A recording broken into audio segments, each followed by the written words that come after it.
Alright, hello everyone, my name is Dennis and welcome to a brand new Let's Play of Europa Universalis IV. And this time we are playing with all the expansions, including the new Cossacks expansions. The Cossacks has just been released and I thought it would be a good opportunity for me to buy all the other expansions as well. There were some nice sales as well, so that helped as well. The Cossacks has been kindly supplied to me by Paradox Interactive actually. So that was very kind of them. So thanks for that. I thought this would be a good opportunity to start another playthrough. I also intend to still continue the vanilla game that we have going on with Galra, so don't worry if you were watching that as well. And if you haven't seen it, be sure to check it out, of course. Right, so the new expansion. This expansion has a bunch of new features, most of which focus on the horde countries up in Northern Asia, such as horde unity, raising provinces, the Tangri faith, and so on. These are these horde countries. So horde countries are now a lot more interesting than they were before. However, there are also a bunch more interesting things. A lot more as well, I mean, such as policies in which you can set how you want to deal with native tribes, more diplomatic options, threatening war to another country, and so on. And to explore those features, we are going to play in the region of Japan. Most specifically, we are going to be playing as the Shogunate himself, or itself, I don't know, the Japanese Emperor. Right, so I think this will allow us a lot of options a bit later in the game. For example, we can choose to expand via colonies. Here in the Philippines, for example, in Indonesia and all that sort of stuff. We could also go to the New World. Expand, I think we would go north and expand here, colonize. I haven't randomized the New World because I like the New World as it is. Another option would be, of course, to go into Asia inwards. And then we would have to deal with all those horde countries anyway. So we are close by. That is a very interesting thing. And in general as well, I think Japan has a very interesting position here because there's so many countries bordering it and surrounding it. Lots of options, as I said. So we will have to show off the new diplomatic features anyway. I think that's it. So let's jump in here. As Japan. We are going to play normal mode. And there we go. Right, so our first sort of goal here will be to unite Japan. Because now we have all these Daimyos, I think they're called. So these are basically vassals, but they can war among each other. Which is a bit different from other vassals, basically. So that's quite a lot of them.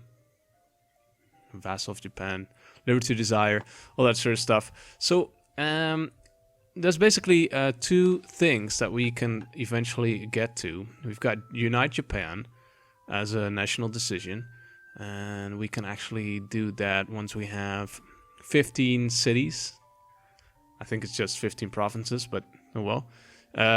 But we can also wait until we have eradicated all Daimyos, basically. And what that will do is it will give us the option to accept this decision, 100 legitimacy and 100 of each monarch power category. So obviously that is very powerful. And I think we'll just go with that instead. We'll have to wait a bit longer before we can unite Japan, but we will get a sort of bonus if we do that. So I think that's a good way to start. We will try and see if we can actually diplo-vassalize some of these guys. And I think some of the larger ones would be a good idea. So the fact that they are going to war among each other will mean that we have an option to actually enforce peace. And that will allow us to jump in a war between two warring daimyos and then actually annex them. Of course, we do need to watch out for overextension and all that sort of stuff, so we'll see. I think we'll go with Usagi here. Yusugi. Excuse me. I'm going to be butchering a lot of names here, so apologies in advance. I think this will be a nice one as well, Yamana. There we go. Eventually we will have to watch out for Korea, but I found that in the beginning they aren't really active on this island anyway, so we'll see. We also got this little island here. It's not a daimyo, it's just a country on its own. So we'll probably have to conquer it at some point. We'll see. Okay, let's see. We've got a lot of transport units here, which we won't be needing, so I'll just disband those. We do have light ships. I'll get those actually to go home at war, because there will be a lot of war, and I don't want to lose them by accident and go protect trade in Nippon. The trade node, let's see. That's here. Where we want to see and try and see if we can get a lot more power than we currently have. I think one way of doing it is by constructing more light ships. Right, okay, we want to set a focus to administrative power, because we will be coring a lot of provinces. It's going to cost us a lot. We don't have a legal heir yet, so let's hope we get one. Right, we got 2 merchants doing nothing, basically. So let's at least send one here to collect from trade. It won't help that much, I think. But you can't send one here yet, I believe. No, because it's too far away. So we'll first have to conquer a province somewhere around here to be able to do that. Now we have a stack of 15 here, which is quite nice, actually. We won't be dropping army maintenance, because there's quite some potential for wars in the early beginnings, and we want to be able to jump in right away. Excuse me. Right, so this is also a new feature of the game here. There's estates, basically groups of people who have influence within our country. We want to keep them as our friends, so we need them to be loyal. Let's see. So long as the loyalty is at least 30%, they will provide bonuses. So yeah, one of those bonuses, the clergy, for example, is providing us with 10% increase in national tax modifier. Merchant guilds provide trade efficiency and nobility, and provide manpower recovery speed. Very interesting. At some point, they will want to have power over provinces, and we will have to give it to them, because we want to keep those bonuses intact. So that's one of the new features that we have already been able to take a look at. Let's see, our naval force limit is 5 of 13. So I think we will be able to build some barks here. We'll see. Do we have a nice mission here? I don't really like this reward here. You get the bonus for shipbuilding time after you have built all the ships. So yeah, integrate Takeda. I don't know. We'll see. I think we'll first see what happens. Let's speed it up to 2. Lots of military alliances going on. And we have Liberty Desire as well. So Shiba, for example, we wouldn't even be able to integrate them as of yet. We can't integrate anyone just now anyway, because we first have to wait 10 years. I believe, at least. And we need a Liberty Desire of below 50. So for example, Yamana, we would be able to annex.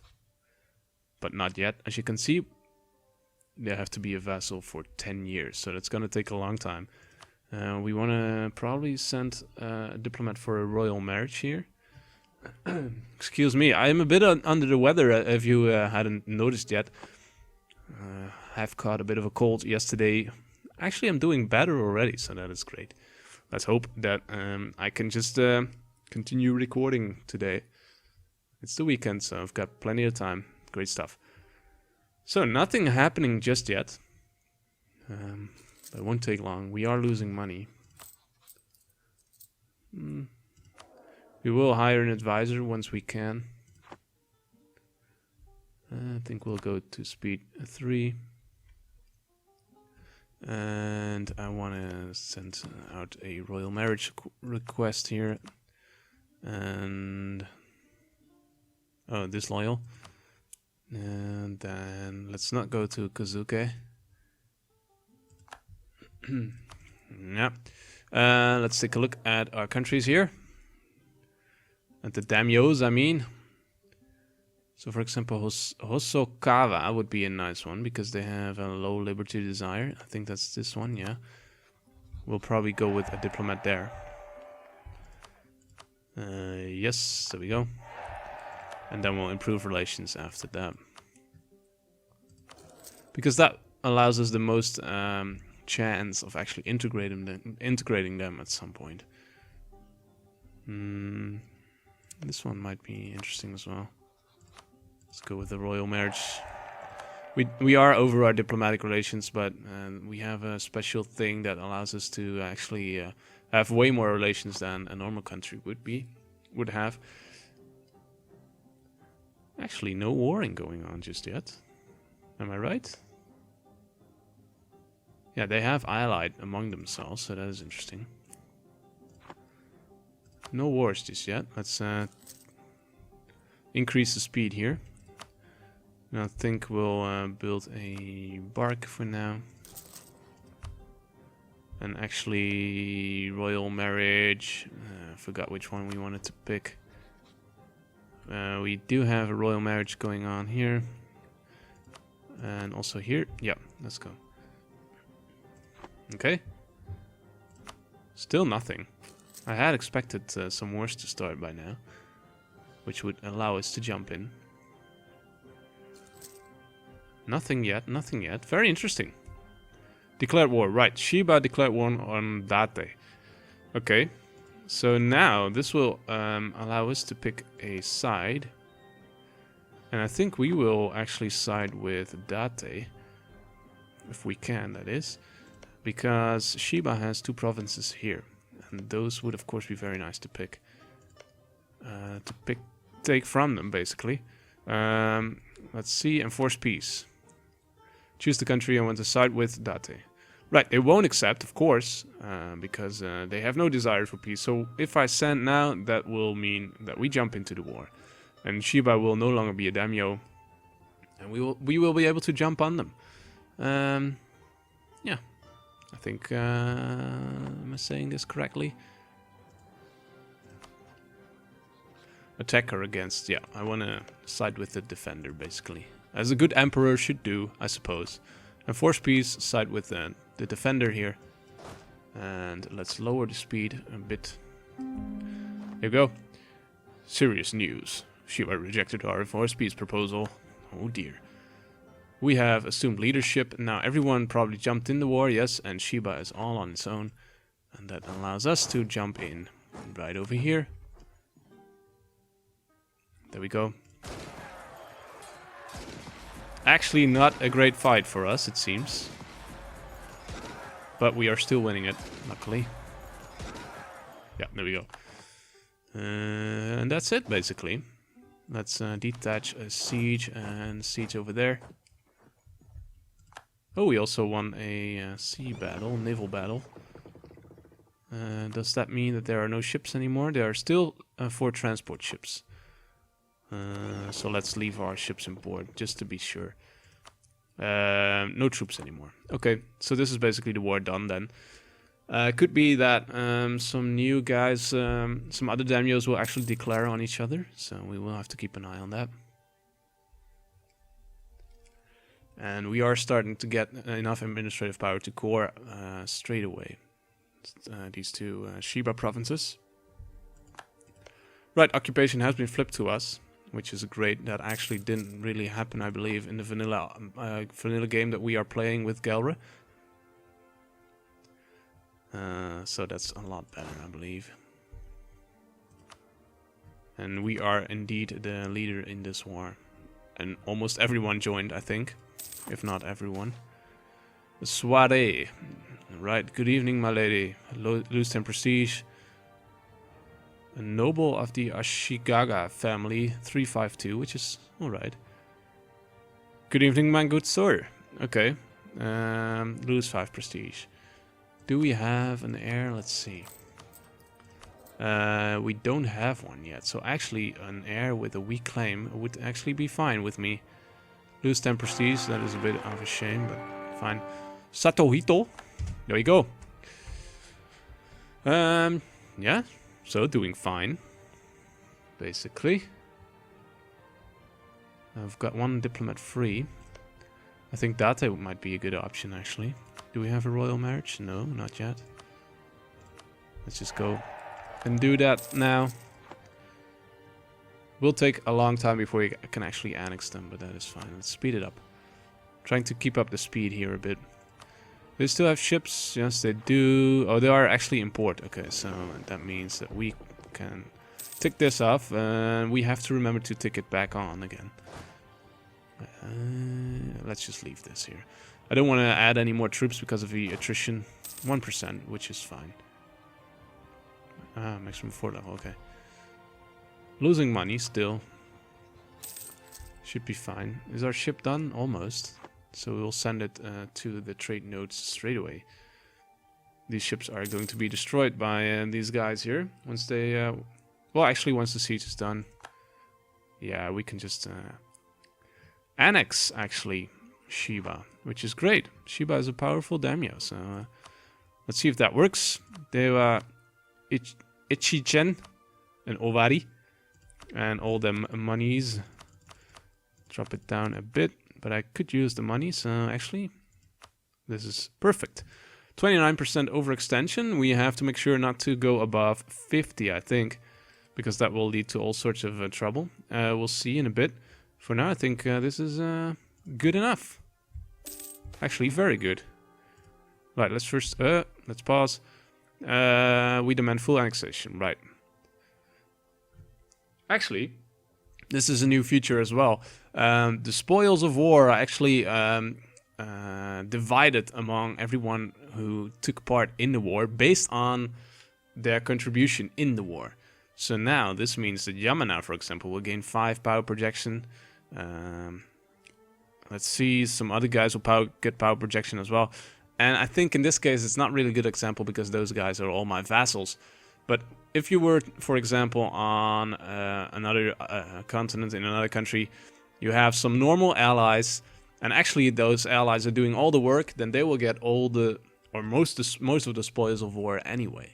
So you can't really sit back anymore and let the big guys do all the work for you, because that will mean that you would get less money if you actually demanded that in the peace deal, and so on.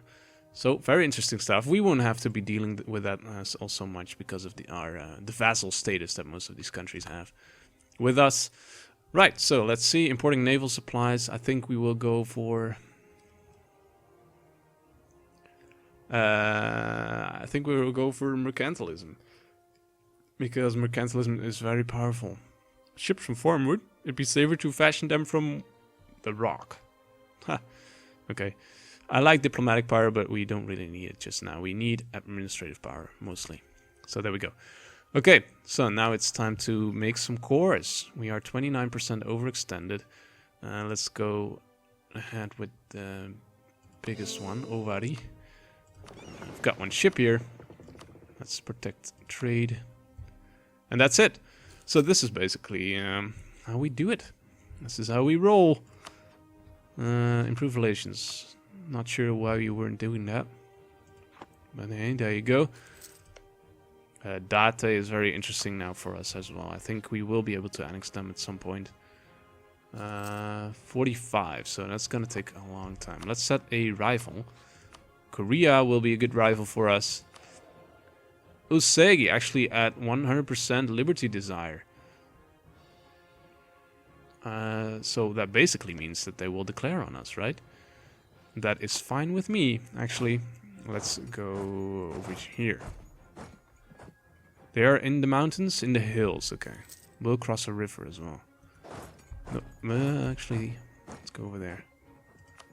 Not in a war yet, guys.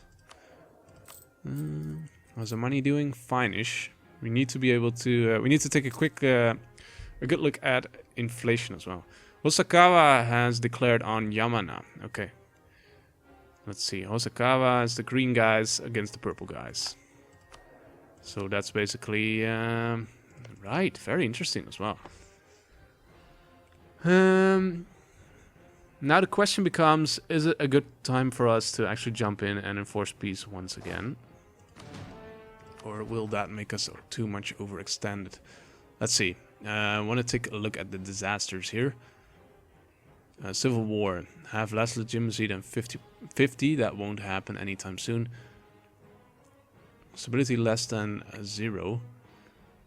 And manpower less than 25%. I think we will just have to be sure to actually not get to that point. So let's keep stability high.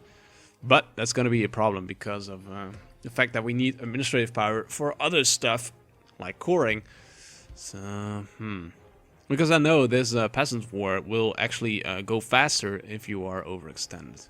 So that's why I want to refrain from being overextended too much. But I think... let's see, 17, 8. Looking at development here, 7 and 10. So actually it would be easier probably to core Yamana. So we want to side with Hosokawa actually. Not sure if we can, as they were the attacker, am I right? Yeah. I think I am. No diplomats, so let's get this guy back home. Yeah, we can side with Hosokawa. And that will allow us to get all these provinces. I think that might actually be a good idea. Do these guys have allies? Yes, they do, but I'm not sure if they will rise up against us. They might. Interesting, interesting. Let's first declare war here on Yamana. Oh, we can't. Yeah, okay, so that is the problem. So we can only go with enforced peace and then side with Yamana because they are the defenders. Yeah, okay. It's fair enough. So why don't we let them duke it out a bit here? See what happens. Otomo actually joined as well. Because these guys are allied with them? Yeah. Okay, let's see. Wanna gain manpower, I think. Could use some manpower. This is going quite quickly here. Yeah, there we go. Very nice. Lots of fighting going on, and I think this is a good time for us to jump in, perhaps. Attacker against Yamana. So, yeah, I think that might be good. Let's side with Yamana here. Yamana is winning anyway. So let's go. And then we'll just swoop off all these provinces and make them our cores. Can we already... I want to get an advisor here. Production efficiency or yearly prestige. I think we're going to go with the prestige here. I like prestige. Let's pause it. And let's side with Yamana. Enforce peace. There we go. Let's see, where are they? Actually, here's where they are. Osaka, yeah. We are now the leader in the war. And actually, Osakawa is now on its own. So let's stomp on them straight away. There we go. And production research flawed. I think we do need the administrative power, so let's ignore them. Dropping below 0 for prestige, which is a shame. Let's drop speed here. Oops. Yeah, see, there we go. That's what I was afraid of. Can we flee? Not yet. Yeah, there we go. Okay, so I forgot to actually tick that go home at war button. Only lost one ship though. Actually, probably would have won. Oh well. This is not where we want to be. Is this occupied by Japan? So this is going to be easy enough. New generation of samurai. Use more administrators or army tradition. That's going to be administrative power. Thank you very much. And let's core these guys. More expensive, so better for us. Less overextension. I had actually expected these guys to attack us, but they are now actually not really all that rebellious anymore. So that's fine. Ah, another importing iron thingy here. Let's go with mercantilism again. Really like mercantilism. We're just gonna detach a siege here and go back home to save ourselves some attrition. And that's basically them done. Now it's a question of, do we actually fully annex them? We could wait until we have some more administrative power before actually calling the peace. An interesting idea. You might want to take a look at that. Do they have any more ships? Yeah, actually they do. Not sure where they are. All here, okay. But I think we'll still leave our ships in the port here. Just to be on the safe side. And let's speed it up here. It's going quite quickly now. Let's split these guys up and jump some other guys on there. Because might actually not be enough guys there to fulfill the siege. Okay, so we have a new core, Ovari. And let's also get this one going. So that's basically all Shiba's provinces being cored right away. Very nice. Okay, so this siege is almost done. Yeah, there we go. Setsu. And now these guys are being demolished. Actually, it's the other way around, but that's fine. Let's, yeah, so now the question becomes, do we annex them straight away? Or do we wait before we have, until we have administrative power? Actually, these guys didn't flip the occupation to us. Probably because they've set it as a province of interest. I'm guessing. No, that's fine with me. Well, not really, but eventually we will have it anyway, so that's fine. We don't have enough diplomatic power to pull this off, but that is fine. It will just replenish itself. 21.8% overextension. We are now at 17, so actually that's not even that big of a deal. I do want to see if we can get this battle resolved quickly. Not that it's very important, but still. Yeah, so I think this will be fine. Let's get some money again. Send demand. Okay, more land. Okay, time to core. Of course, we don't have enough administrative points to do that. Yes, we are now in the minus for diplomatic power. Let's get these guys back out there. We'll probably want to construct another one. And now we are actually making money as well. Let's lower the speed here a bit. No, we aren't. Okay, it was just a temporary glitch there. I don't really want to lower army maintenance just because of all these wars that are going on. Somewhat dangerous, I think. These guys like us a lot. Might be able to annex them in 6 years or so. Otomo is actually not liking us all that much. Basically, no one is liking us. Yeah, Yamana is actually doing fine. Let's improve relations there and see if we can annex them later on. These guys probably still hate us, yeah. And Date, we are actually not doing anything there yet. Annexing other daimyos would of course be nice, because that would save us the trouble of having to core a province once we get it. In any case, I think this is a good point to put in a cut. It's been a nice start to our campaign here. I'm very excited that we are actually playing the Cossacks expansion now, and all the other expansions, of course. Add a bunch of things as well that we didn't have in the Galred playthrough. Still, that was a very interesting, and still is very interesting experience on its own. But it's good to play with the expansions finally. So yeah, I'm having a lot of fun. Hope you guys are too, and I hope to see you guys in the next episode. Don't forget to like the video if you liked it, and subscribe to the channel, of course, if you like the channel. And feel free to share this series with your friends and whatnot. Yeah, let's get the series out there. Thank you guys for watching, and I'll see you in episode 2. Thank you. Bye-bye.